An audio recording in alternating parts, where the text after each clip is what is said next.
প্রাকৃতিক কৃমিনাশক এবং লিভার টনিক। আসলে এই গুল্মি লতাটা খুবই উপকারী। মাঝে মাঝেই আসলে এই লতাটাকে খেতে দেওয়া উচিত। আমাদের ছাগলগুলোকে আমরা দিই যতটুক আমার নলেজে আছে। এটা অবশ্য কোনো বৈজ্ঞানিকভাবে কোথাও পাইনি, কিন্তু এই রকম অনলাইনেই আমি পেয়েছি যে এই লতাগুলো অনেকটা কৃমিনাশক এবং লিভারের জন্য অনেক উপকারী আমাদের ছাগলের জন্য। আর এই পাতাটা কিন্তু অনেকটা তেতো স্বাদের। এটা কিন্তু একটু ওষুধি পাতা, এটা এতটুকু জানা আছে আমার। এটা দিয়ে নানানবিধ ওষুধের কাজ হয়। তো সেক্ষেত্র থেকে যে ইনফরমেশনটা আমরা পেয়েছি যে এটা প্রাকৃতিক কৃমিনাশক হিসাবে এবং লিভারের সুরক্ষার জন্য এটা ভালো। তো এই জিনিসটা মোটামুটি অস্বীকার করার মতো না।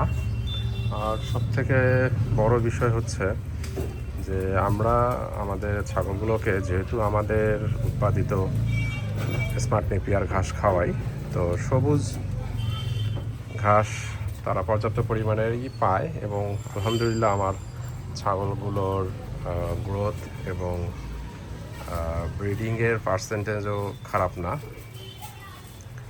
তো আসলে সবুজ ঘাসের পাশাপাশি ছাগল কিন্তু লতা এবং পাতা খুব পছন্দ করে।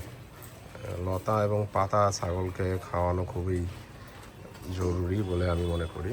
তো লতা এবং পাতার মধ্যে সবসময় আমি এই লতাটা আশপাশেই আমার পেয়ে থাকি, কারণ এটা প্রচুর জন্মায় আশেপাশে। আর পাতা বলতে কাঁঠালের পাতা, আমের পাতা, লিচুর পাতা, বিভিন্ন ধরনের পাতা আমার বাসার যে ফলজ গাছগুলো রয়েছে সেখান থেকে মোটামুটি দেওয়ার চেষ্টা করি বা দেই। তো আসলে একটা ব্যালেন্স ডায়েট রাখাটা খুব জরুরি। দানাদার তো আছেই। তো সবাই দোয়া করবেন আমাদের ছাগলগুলো যেন ভালো থাকে। এবং মোটামুটিভাবে যতটুকু শিক্ষা নেওয়ার ছিল মোটামুটি ছাগলের প্রতি একটা কনফিডেন্স এসে গেছে। তো খুব শীঘ্রই ইনশাল্লাহ আমাদের মেন প্রজেক্টের কাজ শুরু করে দেব। ততদিন পর্যন্ত দোয়া করবেন, পাশে থাকবেন এবং আল্লাহর কাছে এতটুকুই ফরিয়াদ করি যেন আমার এই হালাল রুজির পন্থাকে তিনি বরকত দান করেন। আসসালামু আলাইকুম।